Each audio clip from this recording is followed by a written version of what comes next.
In some of my past videos, I've been looking at like how PlayStation has been spending their money, and many PlayStation fans are asking for games that are from the classic collection, and even not necessarily what you call classic. Sure, Bloodborne's about to hit 10 years, but there are other games that are older than that, and some people are really adding some interesting tidbits to the conversation. Now, I made a list of games that they basically money had it that will more than likely be coming to Xbox, and in most cases, if not all cases, they're already all on PC. Now, this is very interesting because we started with the Final Fantasy VII. These, we don't know when they're going anywhere else, but the rumors have started to circulate that even at the event that's going on in Tokyo, I think it's called the Tokyo Game Show, correct me if I'm wrong, that Final Fantasy VII and the remake is going to be making its way to Xbox and possibly PC. We'll get to see, but Square Enix already signaled that they're moving away from this exclusivity thing because it's hurt their brand for the most part.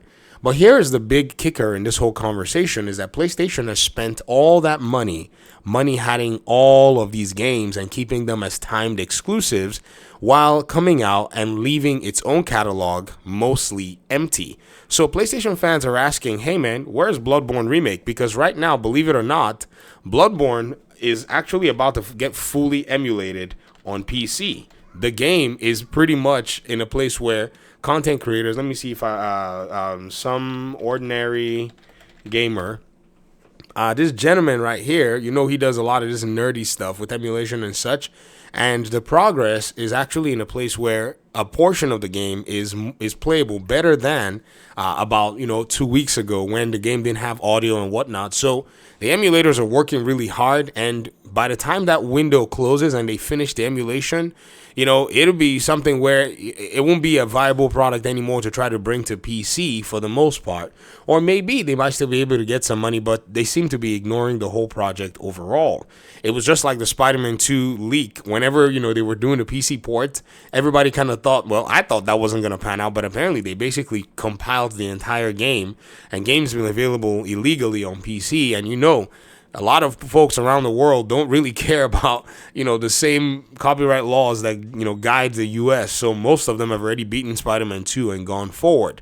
But something that somebody pointed out recently was that even back then, PlayStation money had it Avengers Spider-Man content in the game Marvel's Avengers. And this must have cost them, some more money to be able to do so with Disney.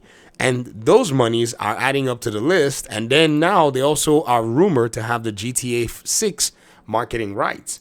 So, ladies and gentlemen, I'm of the mind that this company is, in a way, very much insane because they've gone all in, full throttle into trying to keep games away from Xbox that they seem to have forgotten their own identity. Yes, back in the day, they already did exclusivity deals, but there were franchises that they actually did work on. That's PlayStation themselves.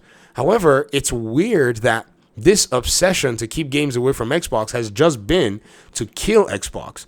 But the problem is that's actually turned around and now it's bitten them because they've somewhat inadvertently made Xbox become more of a juggernaut, and not just more of a juggernaut, but infusing money very, very fast, very speedily into their ecosystem without actually, taking the time to actually, grow. They leapfrogged. That's what PlayStation's analysts said. They said PlayStation leapfrogged over them by acquiring Activision, and also has now become a threat to them because, in my opinion, they pushed so hard, and PlayStation is now in a very strong position more than anything else.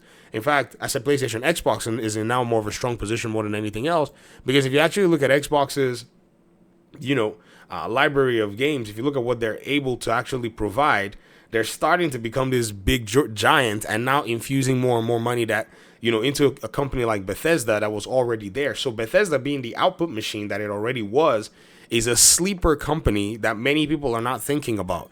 I love the way most PlayStation fans would downplay Bethesda games as if to say it's not really that impressive or whatever it is.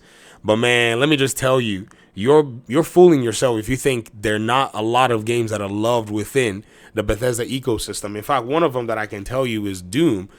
Doom is a staple, and once the next Doom game comes out, I mean, I don't know, what PlayStation game will be able to go against this title, because this title is going to pretty much rock. Like, PC, PS5, I mean, and the series consoles are going to be receiving that Doom game. And then, add that to the Elder Scrolls game. You're looking at a GTA 6 kind of game in that regard.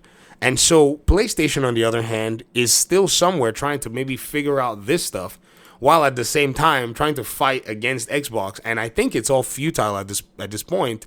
What they need to do is they need to funnel these funds into their studios rather than bother with all this nonsense. This is all useless in my opinion, because these games, I mean, are ending up on the Xbox console at any rate.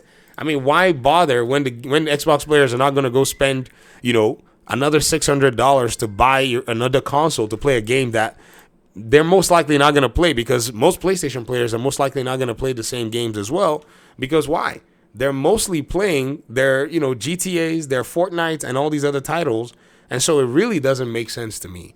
So I'm looking at, adding and making this list more and more robust. I'm trying to ensure that, we don't necessarily forget how these funds are being spent and managed, because the data will point us to PlayStation's business strategy, and it's showing us right now that there seem to be weaknesses, because all of this time and money could have been spent in better avenues and better ways. But these are my thoughts on the matter. Let me hear your thoughts in the comment section. Thanks so much for watching the video. I really appreciate you guys' time and audience, and hopefully we'll talk pretty soon in another one. Peace out.